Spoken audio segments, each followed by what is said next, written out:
I believe we have enough critical mass to start this webinar. Let me introduce myself. I am Howie Severino, a journalist and former news anchor in the Philippines, but I'm also one of the Philippines' first COVID patients. So I have a personal interest in today's topic of diagnostics. As a quick aside, when I came down with COVID symptoms back in March 2020, I had to drive myself around our city looking for a way to get tested. It took me a couple of days. And when I did get tested, it took several more agonizing days of waiting while I was in a hospital bed before I got my test result. Of course, we've come a long way since then, but we still have a ways to go in improving diagnostic testing, especially in the developing world, as we will find out in very specific terms today. This afternoon's discussion is organized by Doctors Without Borders, or Médecins Sans Frontières, or MSF, an international medical humanitarian organization that provides medical assistance in over 70 countries to people affected by armed conflict, epidemics, natural disasters, and exclusion from healthcare. Here is a short video about MSF. I don't see what she's wearing.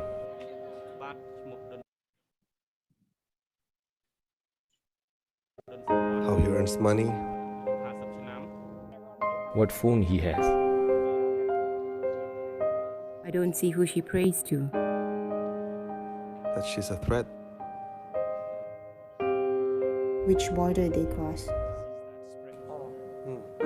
I don't see if he's a soldier. If he's a refugee, Which side they are on. I just see a child, a human being. A patient.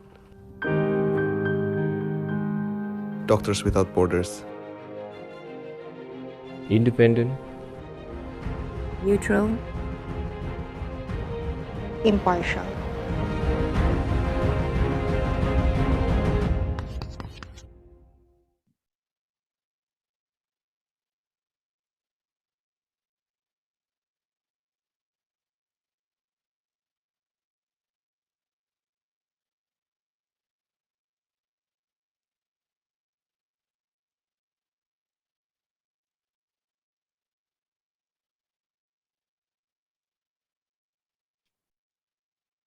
Thank you. Before we go to the housekeeping advisories, I just want to say that MSF has been responding to the COVID pandemic in its operations and experiencing the wide range of challenges of this epidemic due to insufficient access to medical tools firsthand. This event was organized with the aim to connect key stakeholders in the area of diagnostics to reflect on where we stand and what steps can be taken moving forward to have a diversified, strong diagnostic market in the Asian region through production of diagnostics here in the region that meets our needs. Before our first speaker, a few housekeeping advisories and reminders. As mentioned earlier, the event is being recorded, and the recording will be shared afterwards by the organizers. The event will run in English, so there will be no interpretation provided. Everyone will be muted except for the speakers and the moderator, that's me. Questions can be posted in the Q&A box on our Zoom platform. Those submitting questions, please introduce yourselves and your affiliations and state to whom the question is being addressed. Questions can be asked at any time of the webinar, and speakers are also welcome to answer them at the Q&A box if they feel more comfortable that way. Because of the time limitations, not all of the questions may be answered. So we'd encourage our speakers, the panelists, to try to answer through the Q&A box if there's little time or you think that's the most appropriate way of answering the question. So without further ado, I'd like to introduce our first speaker. Dr. Stijn de Borgraaf is from Belgium and is the diagnostic advisor for infectious diseases at MSF Access Campaign. Together with other sectors, he works to improve access to essential diagnostics for low resource settings through advocacy for affordable and transparent pricing, sustainable procurement, and influencing research and development to meet the needs of low resource settings.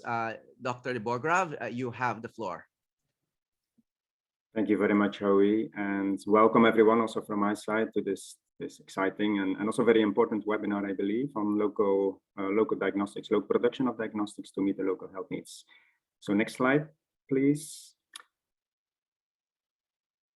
So the COVID-19 pandemic has really shown us the limitations of the current diagnostics market, where a very few global suppliers supply globally, and many countries who do not have local capacity for production of diagnostics. And when there is scarcity in production or supply, those countries are at the end of the queue in accessing quality diagnostics. So we wanted to understand the barriers. What are the main challenges in this situation? Why there is few local production capacity in many countries? And to do that, we started this project with desk reviews and interviews of more than 65 stakeholders, so including local manufacturers, but also donors globally, regionally, and also with countries and global health actors like WHO and FIND and other agencies. So we collected those data, analyzed the data, and then we pulled out of those data analysis basically recommendations, what we have heard as challenges and what we think could be the potential solutions to tackle those barriers. So what I will take you through now in the next 10 minutes is really the recommendations that we have drafted in terms of what is needed to improve local production of diagnostics. Important to note is that this is not only about COVID. So all the recommendations basically apply to all diseases that are of relevance for a given country or for a given setting. So next slide, please. So the first bucket of recommendations is creating an enabling funding environment and also an enabling procurement environment. So first of all, more investments are definitely needed to support local production of diagnostics.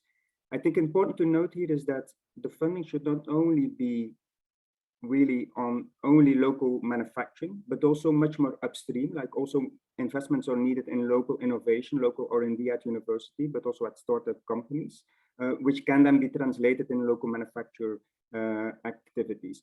Also, the funding should not only limit to the end product as a diagnostic test, but also investments are needed to look whether in a country or in a region, there can also be production of the raw materials that are needed to build and to develop the end product as a diagnostic test. The second recommendation is that it's important to have a buy local policy in the country and in the region. Very often we see that countries, for instance, do have local production of diagnostics, but tenders or end users prefer to look only in imported cases or imported products because they believe they have a higher quality, which is not always the case, right? So it's really important to have a buy local and a local trust in local products, which are often equally as the imported cases, imported tests. Next slide, please. The second bucket of recommendations is about open access and open licensing. So when innovators, for instance, develop a new technology, we believe that is important, especially in exceptional situations like the COVID pandemic, that those technologies are accessible for all, globally, for all countries. So it's important that innovators have open licensing principle of those technologies to help countries in setting up local production capacity of diagnostics. The second recommendation is that when there is open licensing and technology transfer, for instance, from one country to another country to accelerate local production of diagnostics, it's important, as I said before, that it's not only about the end product, but that there is also a technology transfer or at least support to get the raw materials, as well as support of local R&D and local innovation. A third recommendation is, and when there are public funding to innovators, to manufacturers or to developers, that there are access conditions attached to those public funding, because this is money, public money that goes to a developer.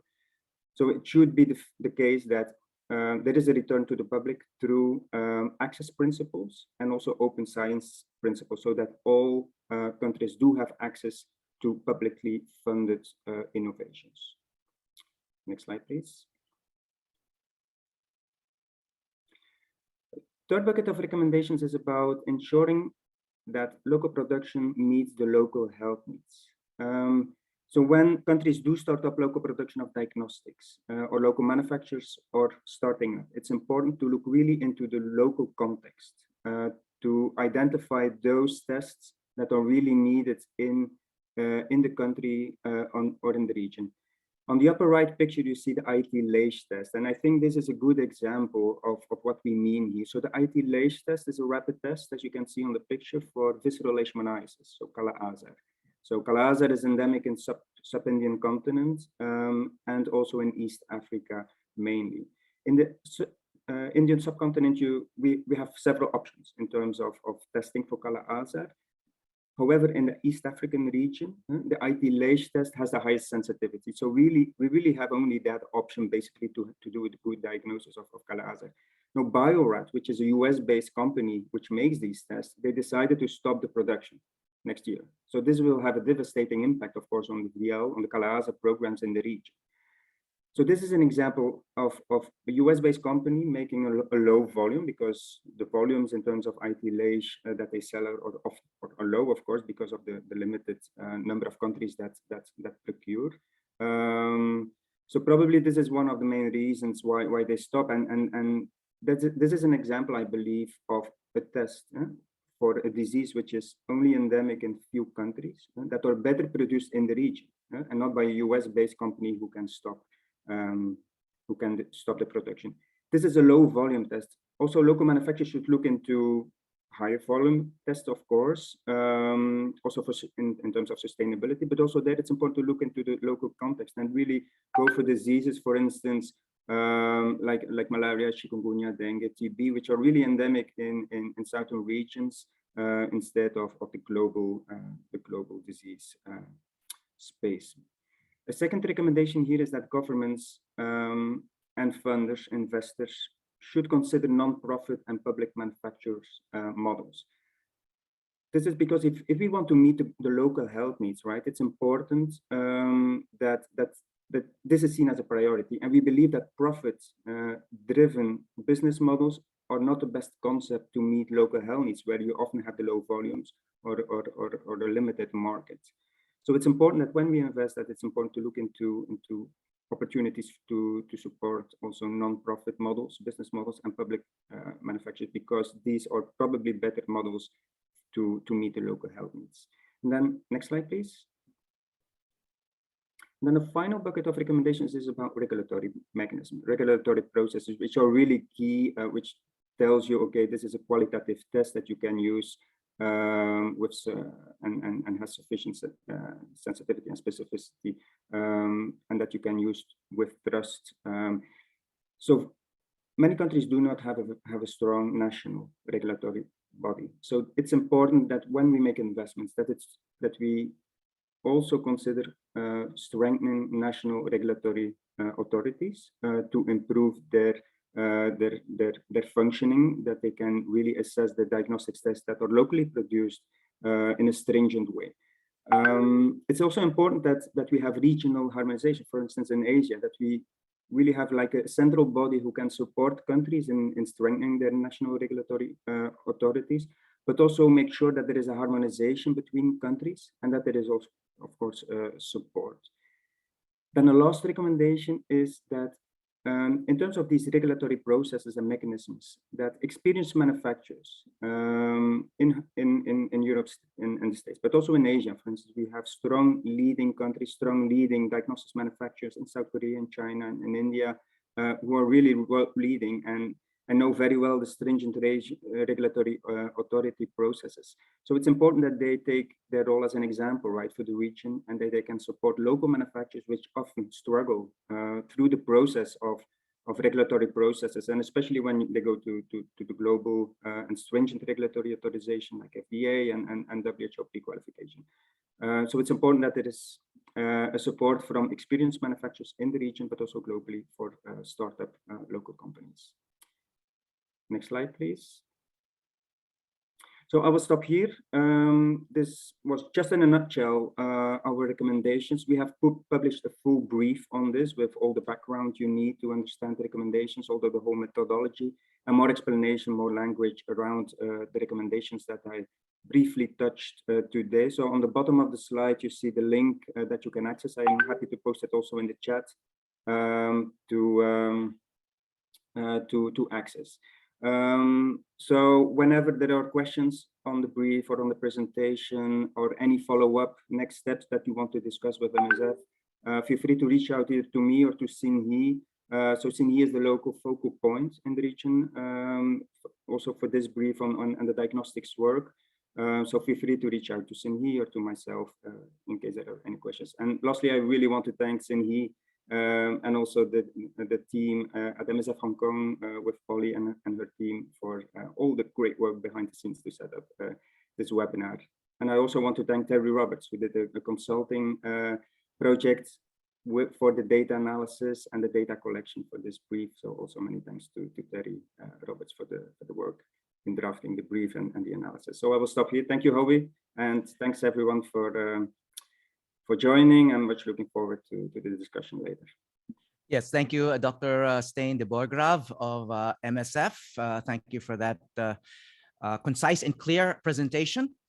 Our second speaker is Dr. Jaime Montoya of the Philippines, and he's chair of the ASEAN Diagnostics Initiative and executive director of the Department of Science and Technology in the Philippines, its Council for Health Research and Development. Dr. Montoya is an infectious disease specialist, and last October 2020, he was appointed by the UN Secretary General as one of the 15 eminent scientists to draft the 2023 Global Sustainable Development Report. Dr. Montoya.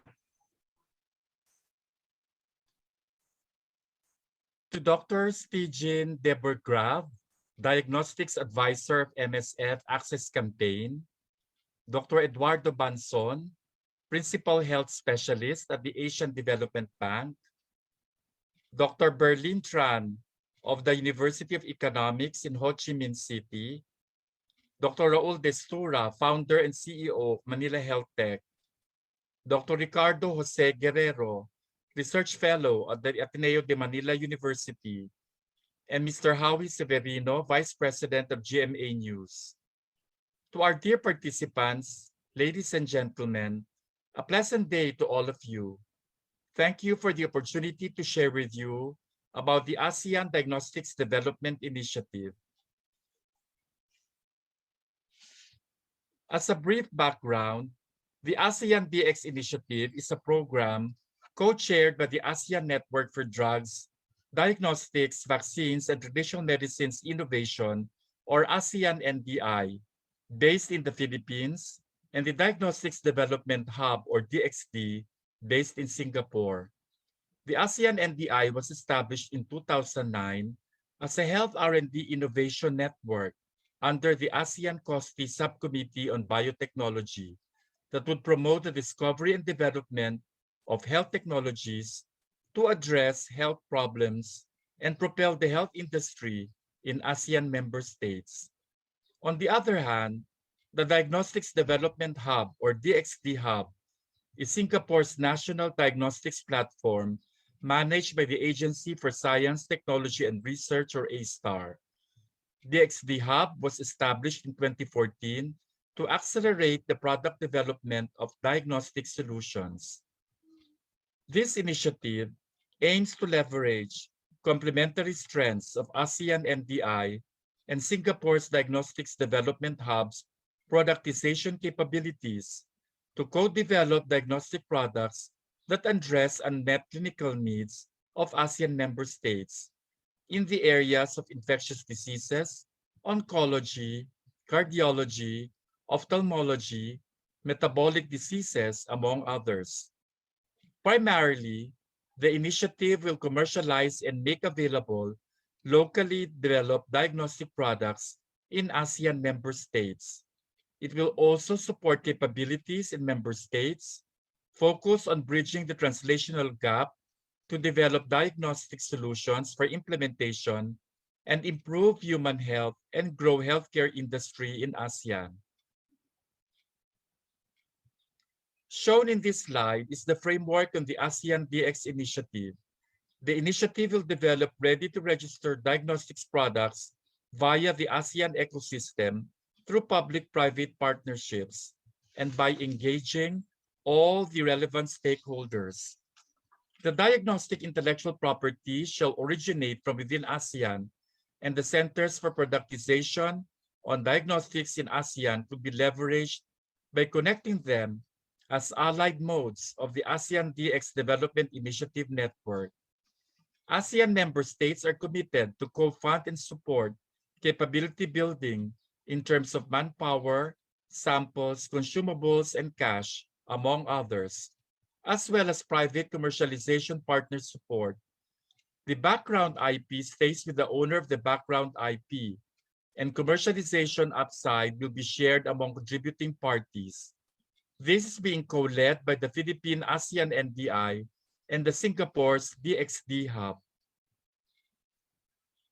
Now for the accomplishments. The ASEAN Committee on Science, Technology, and Innovation, or COSTI, has approved the creation of the Strategic Planning Panel as an experts panel that is focused on translating researches from member states into market-ready diagnostics products to address the unmet clinical needs in ASEAN. Each ASEAN member state has 3 SPP members, which is appointed by each COSTI national chair and has various expertise in the areas of product development, intellectual property, commercialization, business, and marketing.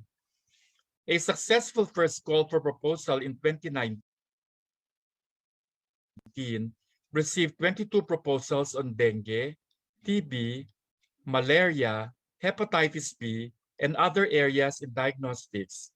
The SPP was able to shortlist 7 proposals and recommended 4 projects on dengue, TB, and hepatitis B. However, adjustments were made on the plans and sub-project timeline due to the COVID-19 pandemic. To date, only the dengue diagnostic product from the Philippines in partnership with Indonesia are moving forward with expected resumption this 2021. This slide shows the 4 recommended projects in the areas of tuberculosis and dengue, namely rapid staining of Mycobacterium tuberculosis, novel reagent for the rapid, accurate, and affordable diagnostics of tuberculosis, Biotech M Dengue Aqua Kit or Lab in a Mug project, and integrated solution for dengue serotyping PCR-based test. Among the recommended projects for implementation, the Biotech M Dengue Aqua Kit is the first to move out and be ready for implementation this year with its partners in Indonesia. The other projects are still pending due to constraints from partner support and the pandemic situation. Part of the initiative's plan is to advance diagnostics in the ASEAN region. Starting this year, we successfully conducted 3 webinar series, which is attended by participants from ASEAN member countries and other parts of the world. The topics are mostly focused on the technologies related to the current pandemic situation. There will be more webinars, which will be expected by next year, every quarter, so I hope that everyone will be able to join. Announcements will soon be posted at www.aseandx.com. As we move forward, we plan to expand the collaborative efforts of each ASEAN member state to include proposals for managing the COVID-19 pandemic. This includes expanding collaborative projects to include diagnostic solutions for COVID-19, lending support for the ASEAN-wide seroprevalence studies and serology-based diagnostic tests for epidemiology and surveillance studies, and talent building activities to train diagnostics human resources for ASEAN member states through leveraging existing global partnerships of the ASEAN network. Aside from the webinars and serosurveillance, we are currently working with global partners on strengthening the framework of the ASEAN region. The roundtables with partners and ASEAN member states, health regulators will serve as collaborating platform to move forward the regulatory framework to be receptive in this pandemic situation. This ends my presentation on the ASEAN DX initiative. In the midst of our fight against the pandemic, it is highly significant that we provide diagnostic solutions to meet our medical needs. Hence, our existing programs and collaborations with the ASEAN member states. I would like to thank our colleagues from Médecins Sans Frontières for organizing the webinar, and of course to our participants for joining this conversation on health and health research initiatives in the ASEAN. Thank you for listening, and may we have a productive webinar ahead.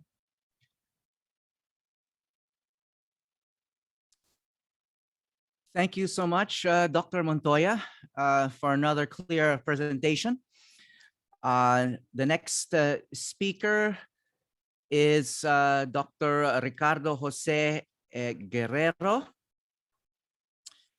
who is an ARISE Research Fellow, who is striving to use his research skills and experience for the purpose of developing medical devices grounded in the context of the Philippines. He is based at the Ateneo de Manila University.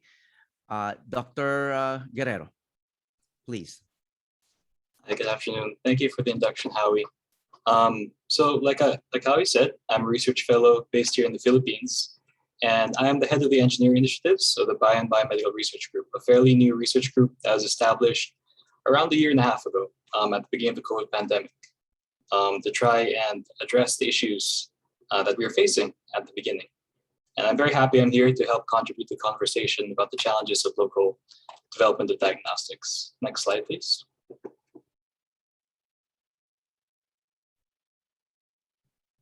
So at the beginning of the pandemic here in the Philippines, you may recall that we only had 1 or 2 centers for actually running COVID-19 tests. There's an informal survey done at the start of the pandemic, which that even within academia, there were less than 100 or even under 50 qPCR machines available.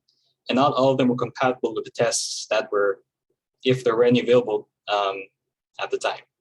So in conjunction with funding from the PCHRD, we began to work on projects to allow for better access to testing in the Philippines.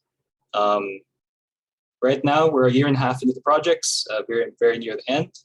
And the 3 projects listed here, the first is the MyPCR, which I'm the project leader of. And we made a device that allows for scalable deployment of cheap hardware to allow for the testing, to run the tests required for COVID RNA detection. The other 2, which are more biology-based, are the ADS, which is an endpoint PCR LFT readout. So just like antigen tests, except it detects the presence of the COVID RNA after it's been amplified. And Swifter, which is an isothermal, so single temperature test, which can be use saliva as the medium. So thankfully, cases now are lower, but these projects are form the basis of our future initiatives for the development of new diagnostics that are needed here in the Philippines. Next slide, please. An example of these projects along the way, one is the microflake nano biosensor, where I'll be working on integrating sensors into microflake channels. So this will allow for point-of-care testing as the technology is developed. And this is a collaboration with the South Taiwan University of Science and Technology, and can be used for other diseases, other illnesses, by changing the types of sensors that we integrate into the microflake devices. The second one is a Science for Change funded program, and this is the Integrated Protein Research and Development Center, where we'll be developing the technology required for local protein production of proteins which are used inside the diagnostic tests and other molecular biology assays. These are 4 projects, and they're broken down to trying to produce the proteins, trying to optimize for their growth, making new hardware, cheaper hardware, open source hardware for the growth and purification, and also making locally production of the purification materials required for the protein purification. So these are examples of the other diagnostics we're hoping to tackle, and also trying to tackle the challenge of supply. Because one thing we noticed, some of the challenges that we've encountered over the past year in all of these projects are the procurement and supply chain. So next slide, please. So while there are many challenges that we've experienced, I've narrowed down 3 for this panel. The first one would be the procurement process and supply chain of the key reagents and equipment required for research, especially research which is fairly new and doesn't have the infrastructure in place. Next slide, please.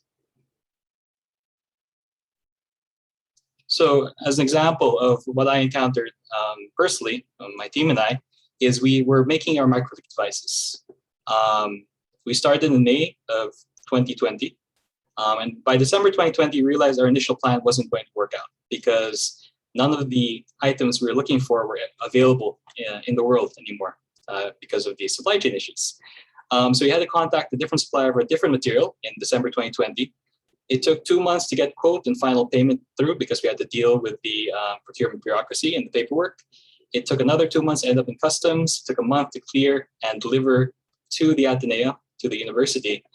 And then it took us another 2 and 2.5 months to actually integrate the new materials into design because we had to pivot away from the original one.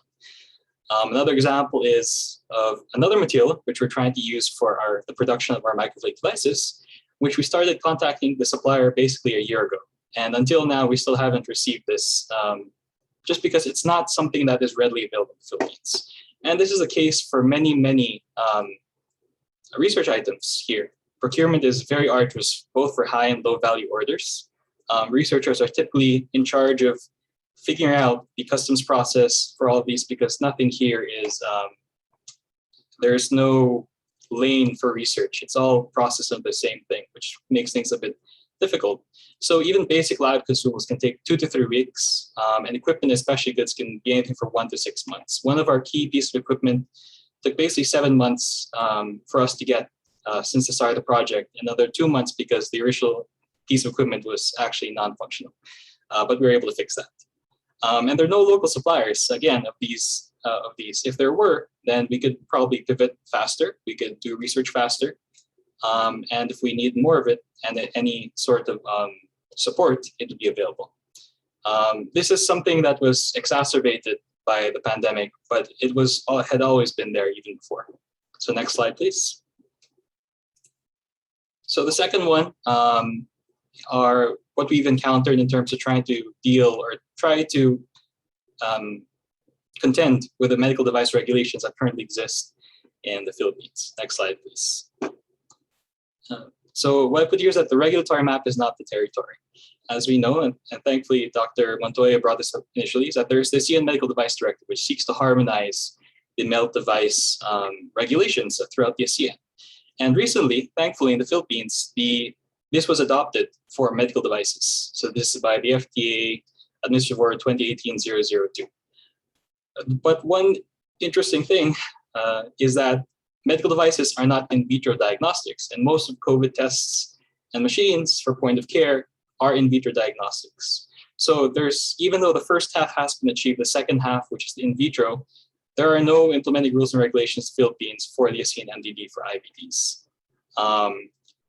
And on top of all of this, the FDA regulations that we are trying to work with have an automatic assumption that all of the medical devices are imported because there is almost no local production of medical devices in the Philippines.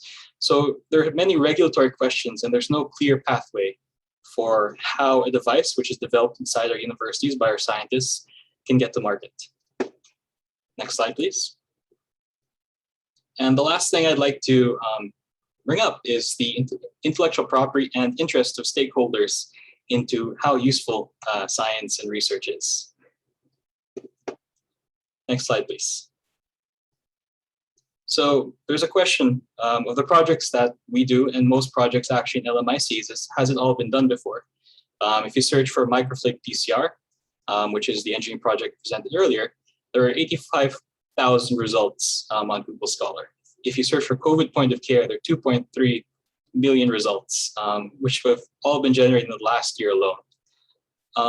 But we have to remember that the reason we're trying to do the local development diagnostics is so that we can actually bring these diagnostics to places that do need them. And over here is a quote from a USAID study where it said the gap between stakeholders because differences in KPIs. But I think as long as we can come around the fact that we do need to have local production to increase healthcare resilience, then I think this can be a challenge that can be answered. And last slide. So here's just some initial thoughts on how to navigate these challenges. For the procurement, I think that we should establish a consolidated scientific supplier directory. At the moment, finding suppliers for these key items is difficult because there are very few of them.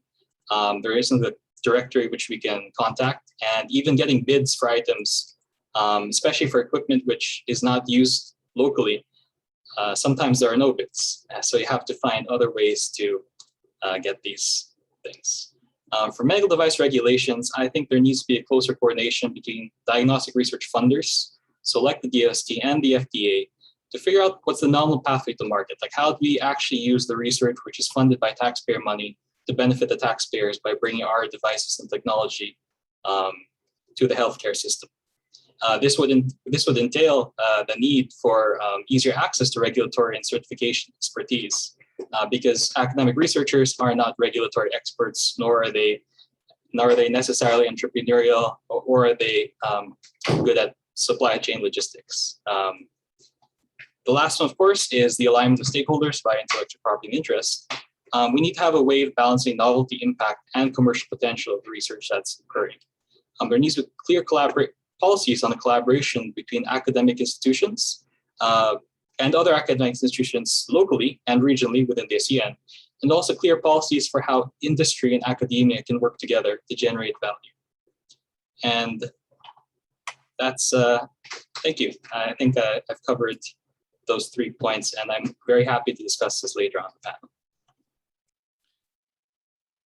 Well, thank you, Dr. Guerrero. And as a personal aside, thank you for coming home after your foreign training to devote at least this part of your life to Philippine research and addressing local problems. Our next speaker is Dr. Raul Destura, also from the Philippines. He is the Chief Executive Officer of Manila Health Tech, as well as the Deputy Executive Director of the Philippine Genome Center. Dr. Destura leads research geared towards developing low-cost technologies for the control of infectious diseases in the Philippines. Dr. Destura.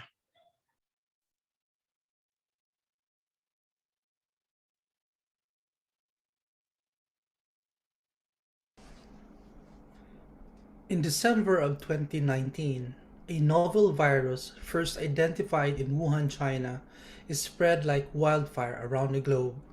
Like most countries, the Philippines were also cut off from the global lockdowns, affecting not only access to global goods and services, but as well as access to diagnostic technologies that is crucial for case identification, monitoring, and surveillance. As the world scrambled for the ability to be able to test individuals, so as the limitations to access diagnostic technology, particularly the RT-PCR. As the global community tried to accelerate testing, supplies became a challenge, especially among countries with limited resources. As per law of supply and demand, the cost of the testing at the start of the pandemic ranged from $80 to $200 in the Philippines. And the only way we believe for us to change that is through local innovation. I remember sending this message to my research and development team on the development of a PCR-based assay based on the genetic sequence published at the early part of the pandemic, and that's how we started the ball rolling. As we were brainstorming our ideas, we wanted a diagnostic technology to be sensitive enough to be able to identify the disease at the early phase of symptoms. It must be specific enough to make sure that it readily identifies the virus and not something else. That the process of the laboratory performance should be shorter because of the time element of the diagnostic testing required to most number of people. It must be able to identify multiple targets at the same time to better appreciate the sensitivity and specificity of the technology. It must be able to confirm the diagnosis with certainty, and most importantly, it must be affordable enough for my countrymen. After several weeks of research and development, the Gen Amplify Coronavirus Disease 2019 RRT-PCR detection kit was developed. This is a one-step multiplex PCR platform that detects three genes of interest: the E gene, the RDRP gene, and the human endogenous sample control, the RNAsP. It can detect COVID-19 virus as low as 0.05 copies per microliter 100% of the time with 100% specificity. It generated a 91 to 100% concordance rate compared with foreign PCR technologies that were tested by independent laboratories in the Philippines. But the most important thing is, from 80 US dollar, we were able to reduce the cost to 8 US dollar. How did we come up with the cheapest COVID-19 RRT-PCR kit in the Philippines? In the Philippines, we have the Bayanihan spirit. Bayanihan literally means being in a bayan, and it refers to a fundamental aspect of Filipino culture working together as a community to achieve a common goal. Through a government, academe, and industrial partnerships, we were able to put all our resources together to come up with the cheapest technology that can be provided to the Filipino people. As early developers of the technology, the company and my team were placed on the global stage. Through sheer persistence, perseverance, and a can-do attitude, the company was able to increase its manufacturing output to be able to produce 20,000 COVID tests per day through our robotic-based manufacturing processes. To date, close to 400,000 patients were tested using the locally developed technology. And our post-marketing surveillance provides our client-based satisfaction rating of 9 to 9.4 over 10. More importantly, the diagnostic kit maintained its ability to pick up the circulating variants, including the Delta variant. Because of the local support, the generations of technology went beyond the development of the COVID-19 kit here in the Philippines. It generated over 160 new jobs for Filipinos and at the same time generated an additional 52 technologies coming from the outputs of our research scientists in the company. And moreover, we were able to pursue our dreams, which is this one.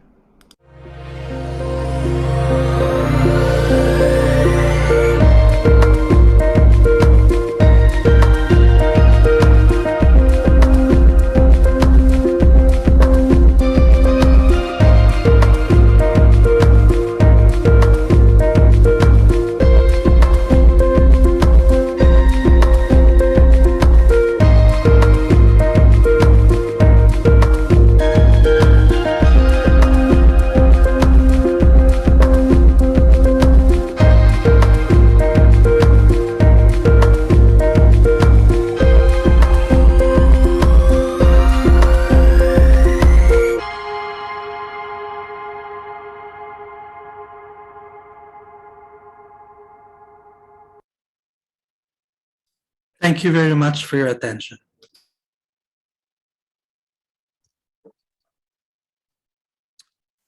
Thank you. Thank you very much, Dr. Destura, for that very encouraging presentation. Now we will have Dr. Berlin Tran from Vietnam, who is a researcher in digital and political economy at the University of Economics in Ho Chi Minh City. And accompanying Dr. Tran will be Madame Van Nguyen, who is a representative of Sunstar JSC, where she is the Director for Regulatory Affairs. Dr. Tran. Thank you, Howie. Good afternoon and good morning to my colleagues in Europe. My name is Berlin. I am a Vietnamese academic working in Saigon at the International School of Business of the University of Economics. May I have the slide on the screen, please? Thank you. So today I will give a very brief overview of the local diagnostic situation in Vietnam. And as you can guess from the title of the presentation, the situation is unfortunately full of challenges.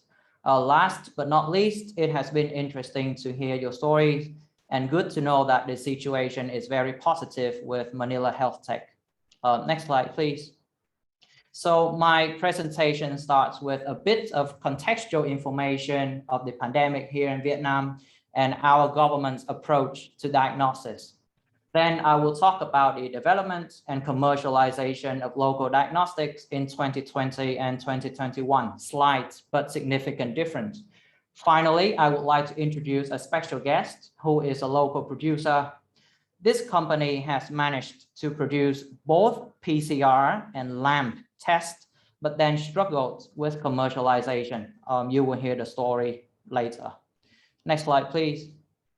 So a bit of disclaimer, if you will. I am ultimately not a medical doctor or a scientist, neither am I an insider.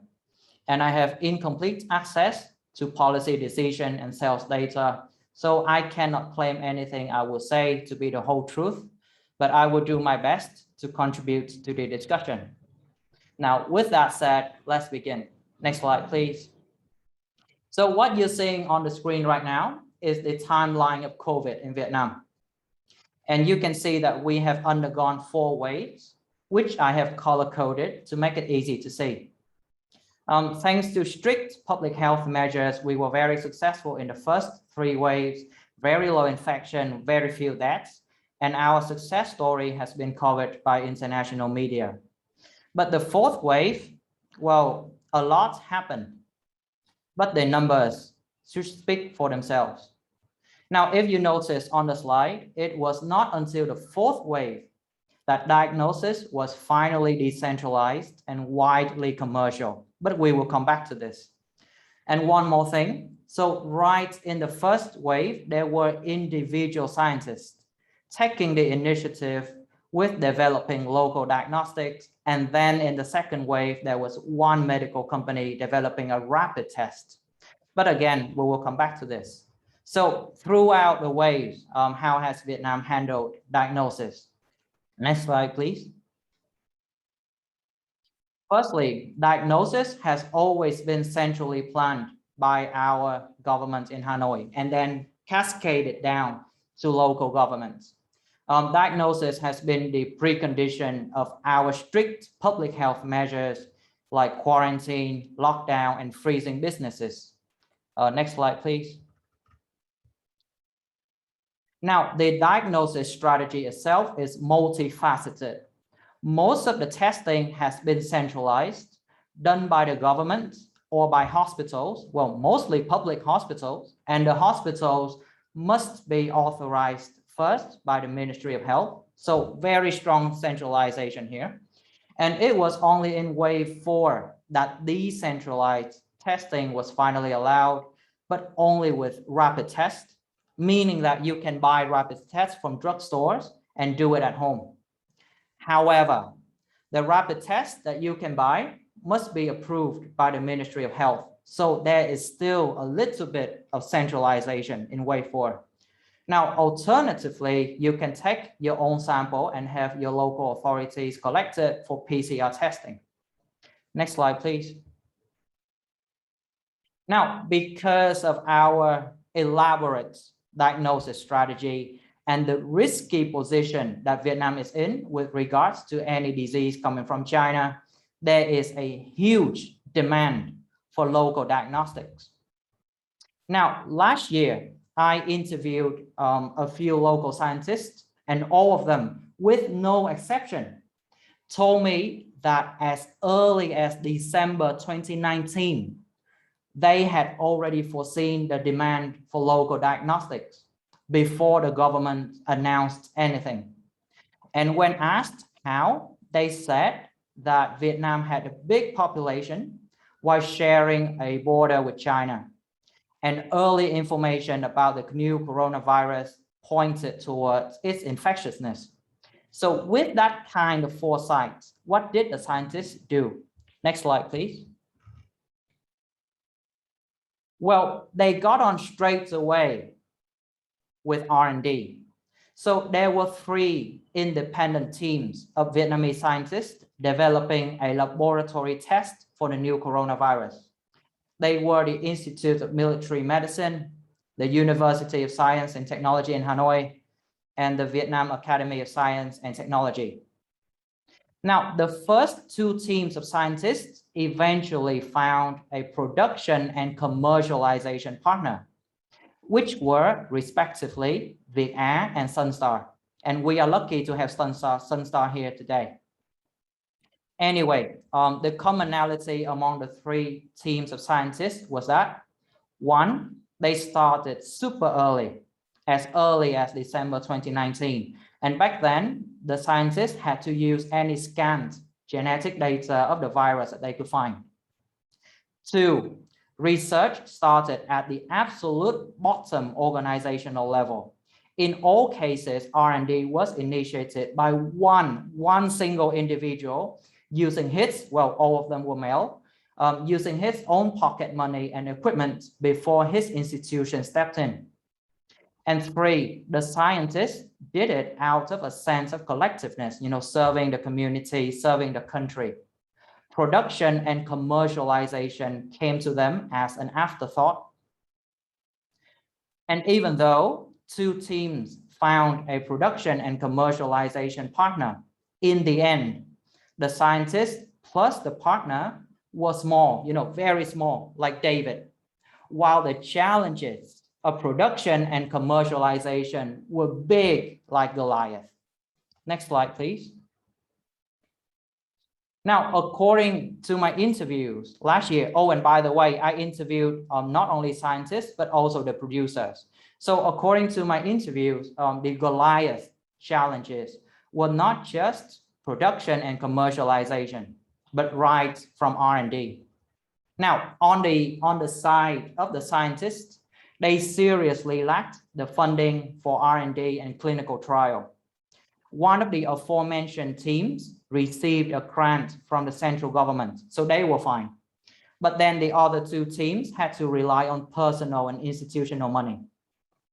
Next, the scientists and also their production partners had to learn and adapt to international quality standards in research, in clinical trial, in production. And this made the whole process longer than should be. It could have been better if they had had some sort of guidance or consultation from international experts. Third, it was difficult for the scientists to find production partner due to a lack of a common forum. Now, on to the producer side, they also lacked the buffer or cushion money for initial production and commercialization. And this means that they had to absorb all the risk of producing and potentially not being able to sell afterwards. This is not to mention having to deal with marketing and competition from abroad for a product that was completely new. And finally, the producers wanted to export, but lacked experience in finding distributors. And they told me logistics was so expensive that they could not break even to stay competitive internationally. Now, the Vietnamese government does help our local scientists and producers, but is constrained in resource. So not everyone could receive substantial support. Next slide, please. So coming back to the 3 teams, only one of them, the Institute of Military Medicine in Việt Á, reached commercialization. The second team managed to produce but not commercialize, and the final team could not even reach production. So you can imagine how difficult it was in 2020 for these people to push their innovation out to the public. Next slide, please. So that was 2020. What about 2021? So there are promising signs this year. With the decentralization of testing back in July, one company by the name of Medicon, it is in green on the slide. So Medicon was able to commercialize its rapid test. Now I have very little data on Medicon, but I know that R&D began in late summer last year. And in March this year, they have secured approval from the Ministry of Health.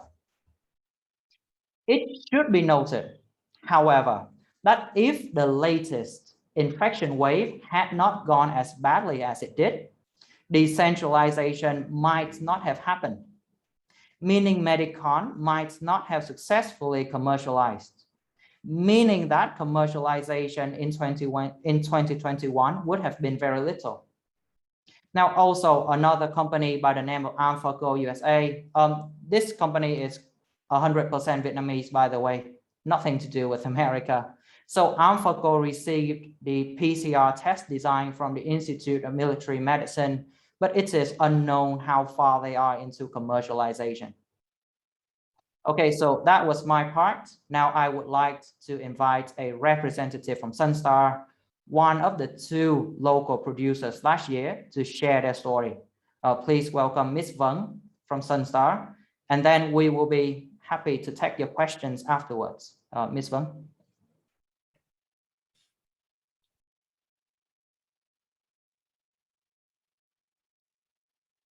Ms. Vân, please unmute your microphone. And next slide, please. Thank you, Berlin. Sunstar would like to send our deepest thanks to Medicine Sans Frontières and the audience for giving us a voice. We are a Vietnamese pharmaceutical company established in 2000, so 21 years old. Our expertise is combining traditional medicine, Vietnamese medicine with modern Western research and production. Let's talk about COVID. In February 2020, we collaborated with two groups of scientists from different public institutions in Vietnam and successfully developed one RT-PCR test and one RT-LAMP test. We provided them with funding, our own money, and they could use our facility. We are also prepared to take charge of products when research was completed.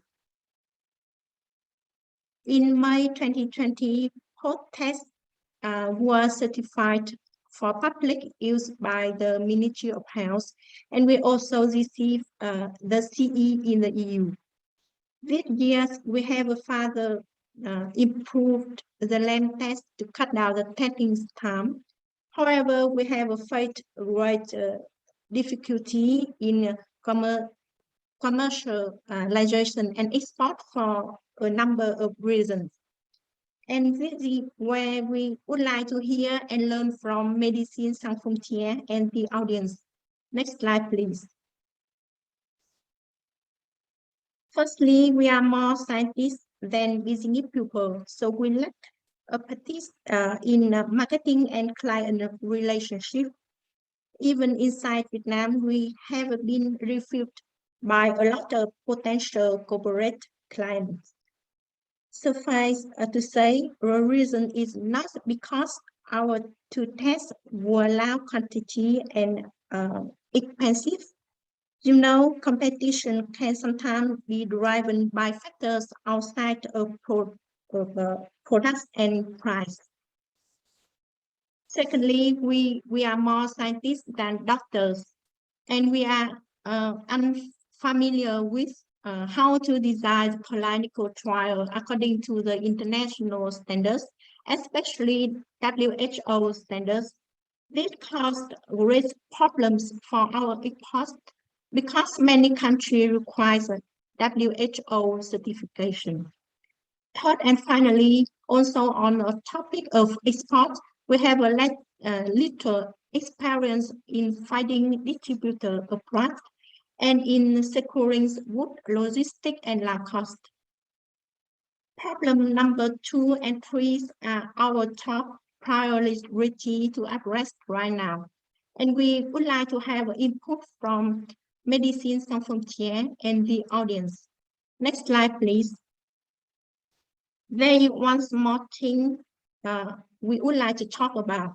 Although this event is focused on the diagnostic, we believe hospital treatment must go hand in hand with diagnostic. What happens if you are diagnosed with the virus?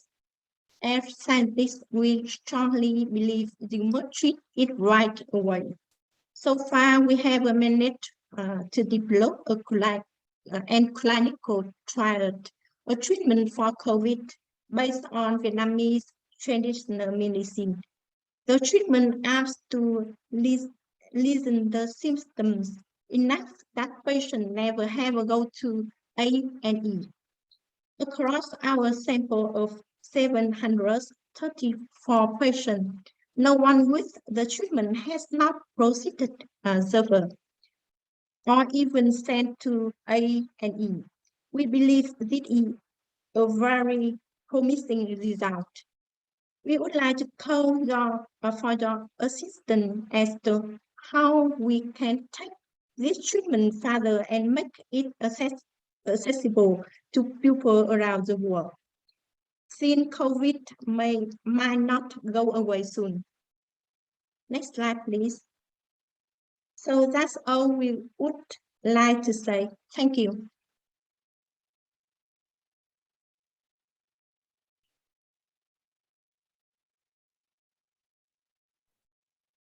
Well, thank you. Thank you, Madame Van Nguyen and Dr. Berlin Tran for those promising signs from Vietnam. Our last but not least speaker is Dr. Eduardo Banzon from the Philippines, but he also has a regional perspective as the principal health specialist in the Southeast Asia Regional Department of the Asian Development Bank.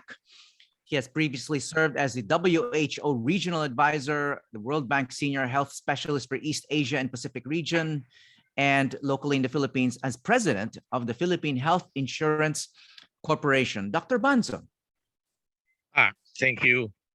Thank you, Howie. So can we have the slides, please? Sorry. You know what you're seeing the slides, right? Okay. Now, one of the things we have seen with COVID, and I think has been the desire.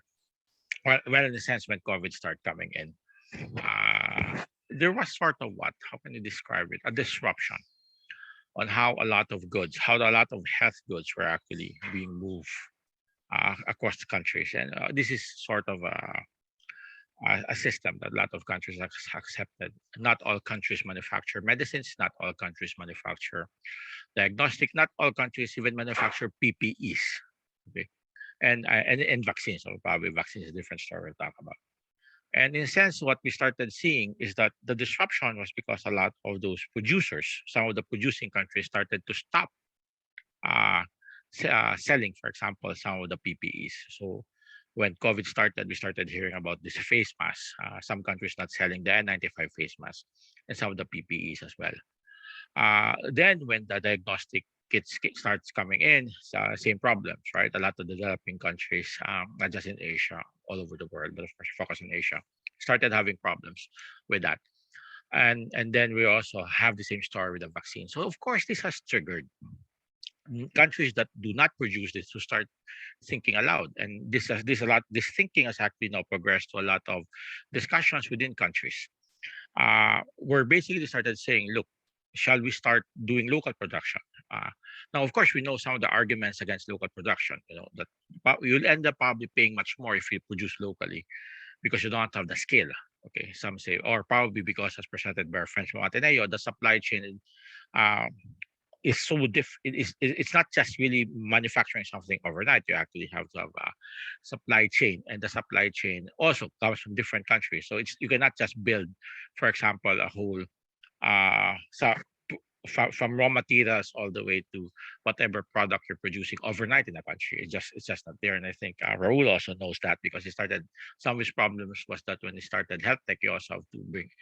So but it's this discussion where countries start saying, shall we actually start doing local production? That has now become up front and center in a lot of countries. And although admittedly vaccines is probably everybody's favorite when they start talking about domestic or local production, diagnostics has also entered the picture. And it was nice to hear the presentation by our friend from MSF.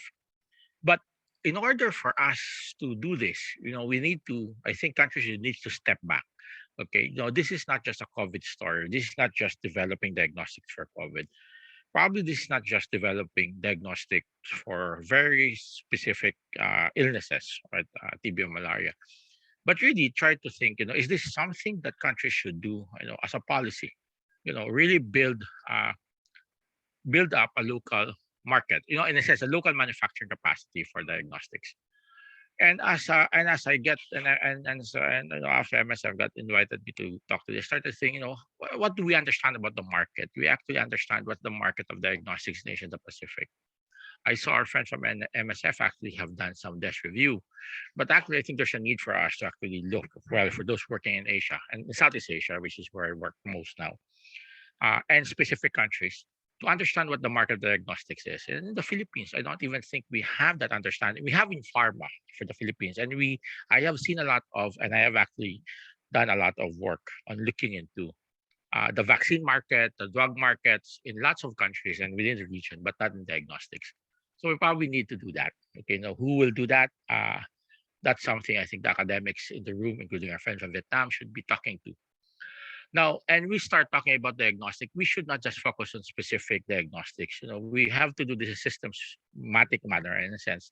My understanding, I'm not a diagnostics person, and Jimmy should know more about this. But you basically have two big markets: the in vitro diagnostic and diagnostic imaging. And when you start talking, and we really need to understand the market of diagnostic imaging. Is this something that countries in Asia and developing countries in Asia should be manufacturing by themselves? X-rays and ultrasounds are very old technologies. Although you have new things coming out, the improvements are really marginal. So is this something that we should start talking about, diagnostic imaging and local production of diagnostic imaging? Then, of course, we go to the other one, the one that people will be talking about, in vitro diagnostics. And frankly, for me, what's quite interesting, and I sort of heard it, but not really picking up much, is what's the point of care market? Because in our countries, in the countries, developing countries in Asia, Southeast Asia, your problem with the laboratory base is that it's a laboratory. It's a facility that you're to bring the people to. And we know molecular and the new thing everybody talks about molecular diagnostics is probably one of that. But really, if we can actually start understanding point of care, how big is the point of care market in Asia? That would be good and a good starting point to start talking about supporting, promoting, enabling local production, or whether, and in a sense, allow decision makers in countries with with enough information for them to make a decision whether this is something they want to do or something they would prefer to look into other things. Now, look at the in vitro market. It's not just infectious. Probably I just wanted to show the slides. There's actually a market beyond infectious diseases.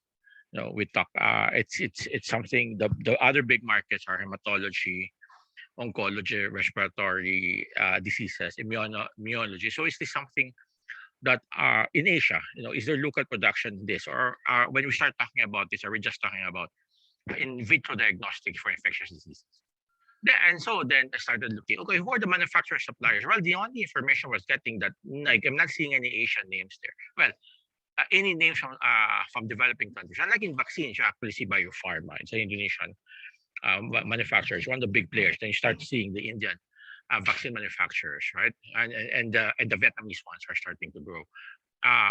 But I'm not seeing those names in the preliminary desk review of that. So it's really something we need to have more information. I'm not seeing any big player coming from developing countries. As I said, similar to what we're seeing in the vaccine market or in the pharma market, where you actually have big manufacturers and suppliers coming from developing countries.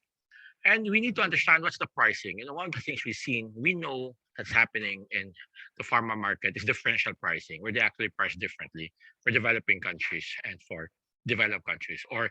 And we understand, of course, that for pharma, margins are really huge for new drugs that comes onto the market. So how is it in diagnostics? Do they have what they call the what they call the photocopier model, where they sell the equipments low and then basically makes money from consumables? I am aware this is how it is. So is this something? Is this really the trend, or is this something I'm just hearing?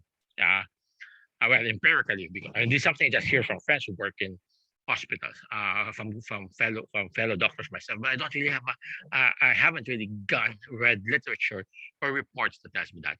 And then, of course, how does government pay for it? When you start talking about domestic production, then you need, in a sense, government to pay for it. So how does this work? Shall you expect government to just give incentives, then they can sell it in the market, or does government has to make a commitment? For example, the national insurance system of the different countries, the developing countries, should start paying for it, or would it be the Ministry of Health, Department of Health in the Philippines who will pay for it by budget? So these are all questions that I really just no answer. I think we should start exploring and find answers. So there's a lot of innovation opportunities out there that we probably would need more information. I've already talked about point of care diagnostics, right? I love to call it more dipsticks, because, like, in a sense, a lot of and when you start talking about some of the things that was presented earlier, it's really a lot of point of care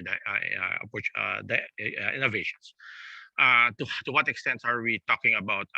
Sometimes the innovation is simply to do something and make it more cheaper. Okay, so if you could actually bring in for diabetic, glycosylated hemoglobin, it's quite expensive. If you could actually make it 5 cents, 5 US cents, are there innovations out there? IT has basically is a super disruptor. It's actually brought down the cost of a lot of interventions. Are we seeing that as well in diagnostics? And then of course, molecular diagnostics. What's great about this is, the entry to this type of innovations is quite low. So to what extent do we so countries should have like what a strategy just for them to become leaders in molecular diagnostics? I already asked this question: how are they sold? How are they also delivered? As when you start talking about, because sometimes the innovation could simply be policies on, would countries want to consolidate? Because manufacturers are actually doing the lab test themselves. Would you prefer having individual clinics linked to the physician, the primary care facility, or would you actually enable or incentivize networks of laboratories, which will actually also help bring down costs? So these are some of the questions that probably we need to start to do some knowledge work in order for us to find answers. And all of this information that I've been running through quickly, in a sense, would be information that would help decision makers in country to make decisions and the private sector as well, on whether they should be for government, of course, whether they're going to spend or come up with policies that will incentivize local production and the private sector to the investment.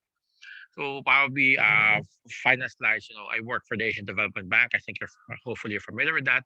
There are different ways in which we do. We're a bank, of course, so we provide financing for countries.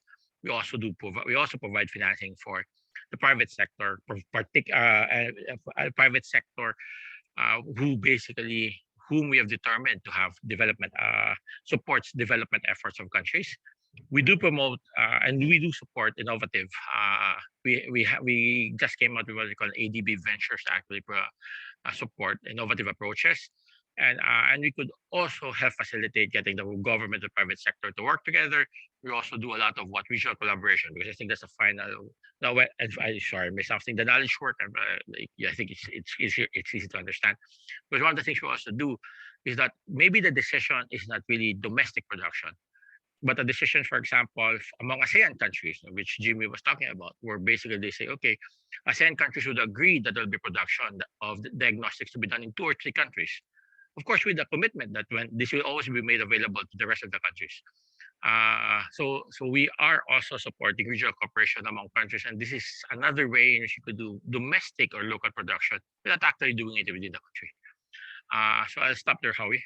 Over. Thanks.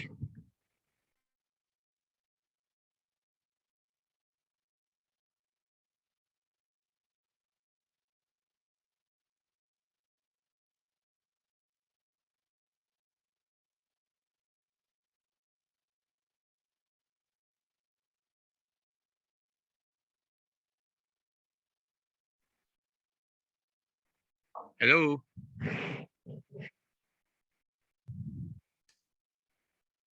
Yes, thank you, Dr. Banzon, for the provocative. Sorry. I Yeah. thought I was talking to myself, Howie. And say hi Yes. and hello to Ibat. Yeah. Oh, thank you, Dr. Banzon. Yeah, thank you for the provocative presentation and questions. We'll probably be circling back to those a little later. But now it's time for the question and answer. And early on, we one of our participants posted an important question in the question and answer box. This is for Dr. Stein de Borgrav. I'm sure he's read it already and thought about it, but just to read it, this is from Aziza Siddiqui, a research assistant at the Graduate Institute and a previous intern at the MSF Access Campaign. She would like to ask Dr. Stein about the challenge to avoid the profitable business model to meet untapped public health needs. So her question is, can you please elaborate on how a nonprofit model can be realized as funding is a major issue, and it tends to be received from foreign philanthropies, in turn reducing the portfolio of research, as some philanthropies want products of their own interests. Dr. Stein. Sure. Thank you, Aziza. Nice to hear you back, and thanks a lot for joining the webinar. So it's an important question, and so it's often also the first question that is asked when we talk about non-profit business models and public entities which are non-for-profit. So sustainability is key here, and of course, when new manufacturers are starting up, either in a for-profit or a non-profit model, there is always need for external financial support, right?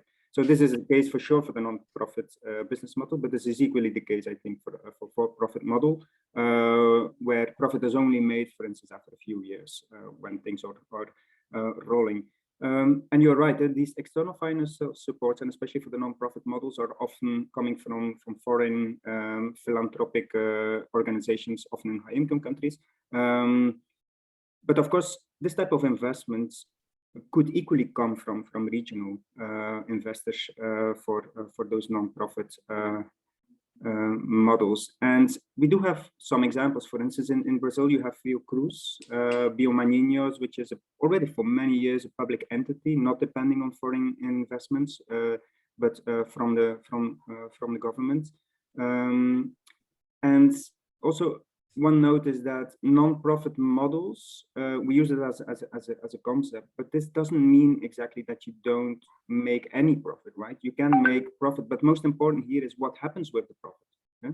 If the profits, a reasonable profit, is generated and is invested in expanding the R&D and improving access conditions, for instance, to the test, instead of returning to the shareholders, that's a healthy concept, and also covering the non-profit business model. So this is just in a nutshell what I wanted to share about sustainability and how this can be independent of only foreign investors, but also from regions.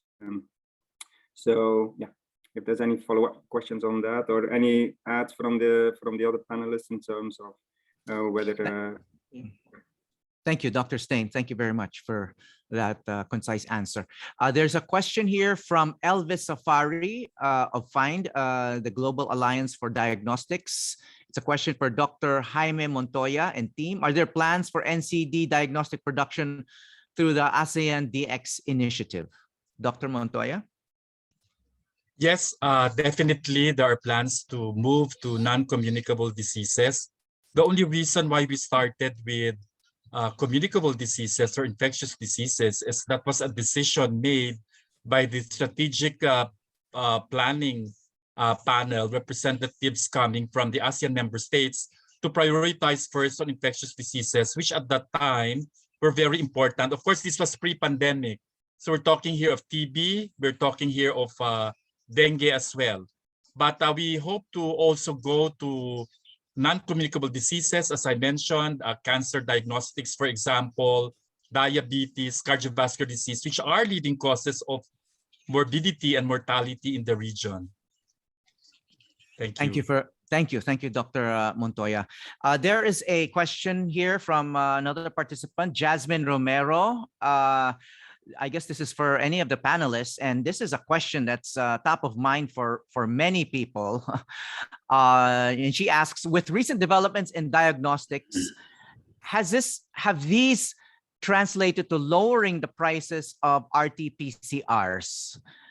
Some private laboratories still charge over 3,000 pesos or over $50. That's in the Philippines. It's probably comparable or even more expensive in other countries. How and when can the public enjoy the benefits of all of this good research? It's actually, may I answer that, Howie? Sure. Yeah, so the public has already been enjoying the benefit when we benchmark the price of the diagnostic kit at such amount. Do you know what were the PCR costs prior to COVID in the Philippines? It's $120 per test.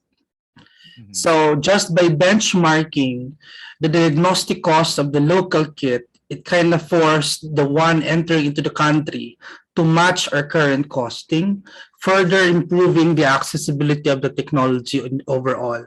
So it's actually just playing with the numbers in the field. I know in economics, if you want to make sure that it's accessible, you root for the lowest so that others will follow it in the spirit of pricing competition. So that was the plan.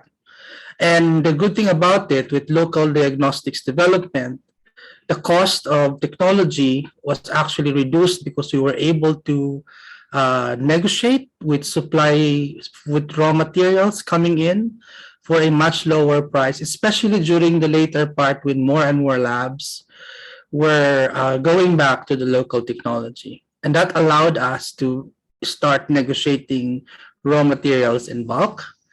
So initially, it was really and further lowered down. So basically, the cost has actually been affected by this now. Thank you. Yeah, thank you. Thank you, Dr. Destura.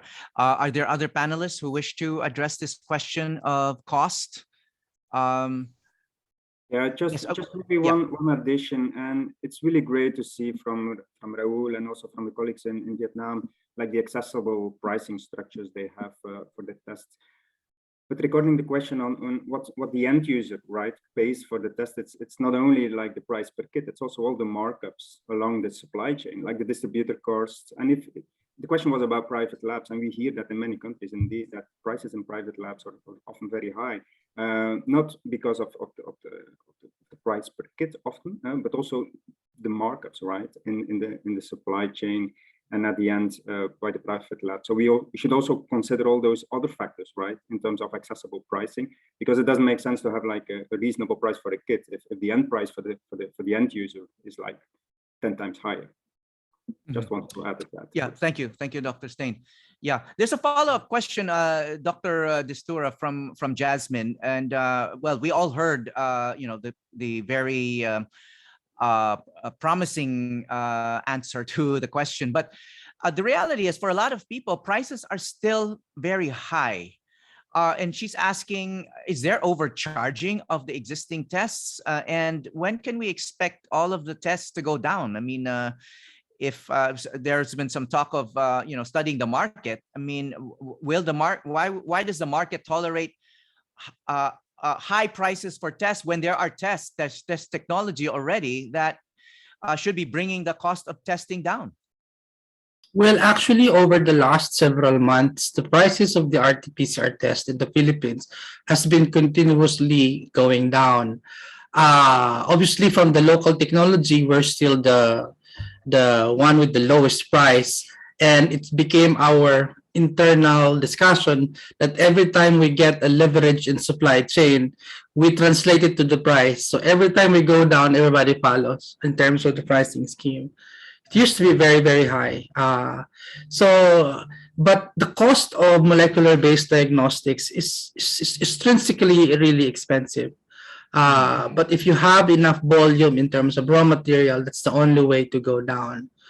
But as opposed to the previous pricing before COVID, in my opinion, this is actually has gone down dramatically already. But if we will compare that with the purchase power of the Filipino, I agree with Jasmine that it's still relatively high.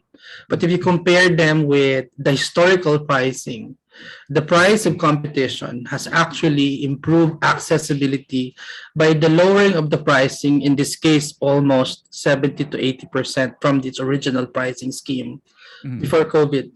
So, but I agree, there's still opportunities and hope to lower it down further when we get Yes, the chance.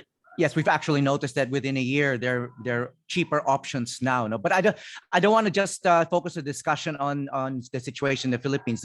There are people from other countries here. I want to ask our colleagues from Vietnam. One of our participants mentioned a $50 kind of benchmark for a lot of the private testing in the Philippines. Is it comparable in Vietnam in US dollars? Is it generally more expensive than $50 or have your research and technology developments in Vietnam actually led to lower prices for PCR testing in Vietnam? So I would like to ask because I'm I'm not a medical doctor, so I need to clarify, do you mean like the price for one test kit or the price for one service, like one round of testing in hospital? Which one is it? Is it the first one or second one? She didn't actually elaborate on that point, but myself, as someone who has received numerous tests, because I'm a former COVID patient myself and a close contact, the service of going to a place where you are swabbed down your throat and or up your nostrils, that would be, sometimes it's even more expensive than 3,000 pesos. Sometimes it's 3,500 pesos. Okay. Yeah, so it's not buying something off the shelf and doing it to yourself at home, but it's something that's usually administered by a healthcare worker. Okay, so I reckon that we're talking about the service, in hospitals or the testing facility. The latest, if I remember correctly, the latest price for PCR testing in Vietnam was around $30 to $35 back in October this year. So I would say significantly less than the $50 mark. But then again, testing prices in Vietnam are regulated by the central government. So we try to make sure that everyone and every business has the chance to access PCR. But yeah, the figure was around 30 to 35 in October. Okay, thank you for that. By the way, and it is the same. It is consistent across multiple hospitals. So you can, you can stay anywhere in Vietnam and you enjoy the same price. Okay, but it's government regulated. It's not, the hospitals cannot just charge more than their competition. I see. Okay, it's a different system altogether. Okay, there's another question here. One of the main challenges in local production of diagnostics, as identified by the MSF and other analyses, is the lack of local trust for locally produced diagnostics, and that affects local demand. With many countries and even hospitals and private companies preferring imported tests from high-income countries, and they prefer that over locally produced, quality-assured tests. What can be the main strategy for addressing this lack of trust in locally produced diagnostics? This is for anyone who cares to answer that. If I may. Yes, Dr. Montoya. Yes. Yeah, our experience is that to build trust, you have to have a very robust and trustworthy, reliable regulatory system. because especially at the onset of the COVID-19 pandemic, there was an onslaught, I use the word onslaught, of diagnostics in the market coming from everywhere, and especially following the route of donations. As you probably would understand, especially for LMICs, there's a tendency to initially during the outset of the pandemic to depend on diagnostics that are actually donated rather than actually bought by governments. And by this way, you're not actually sure about the quality of these tests. So the market was flooded by these tests. And I think the role of the regulatory agency is to make sure that these meet the minimum standards or requirements, because the health of people are at stake. If you have a test that is unreliable with a high false positivity, for example, or false negativity, then it may have significant implications on the surveillance and monitoring of disease. Thank you. Yes, thank you, Dr. Montoya. I'm afraid we only have time for one last question. I think some other questions can be addressed privately and maybe after this event. But I just want to end with a question posted a few minutes ago by Jyotsna from the People's Health Movement. She says diagnostic inequity between the developed and developing world is really stark. One part of the world is able to play games and go to concerts already, while the other finds it difficult to even get tests for employment. Can local production of diagnostics solve this issue?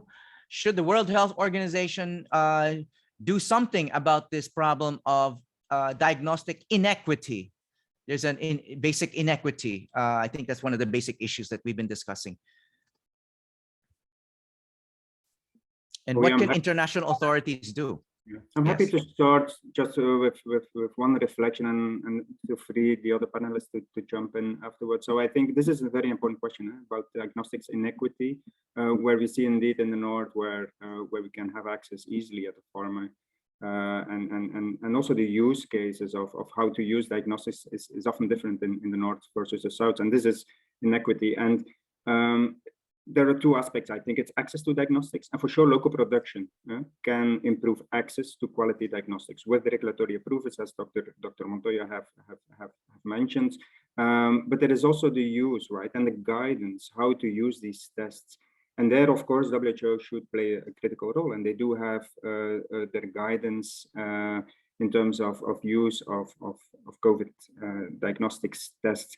And I think it's important that the guidance is also equal, where we see like use cases in the north, that this is also applicable to the south as much as possible. So I think WHO plays a critical role there in guiding countries how to use COVID diagnostics. And of course, local production will improve access to the tests, but there should be a good guidance from the governments, but also from the region and WHO globally in terms of how to use these tests. And of course, inequity should be solved here, and also the guidance should be harmonized globally on the planet. So thank you, Howie. Yes, thank you, Dr. Stein. Does anyone have any quick addition to what Dr. Stein just said about diagnostic inequity globally?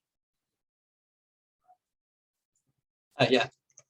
Yes. I'll just add that, like was mentioned earlier, lots of the costs with the diagnostics locally, like here in the Philippines, because many of them are imported.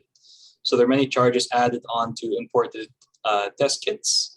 Aside from the issues with need for better regulation of these imported test kits.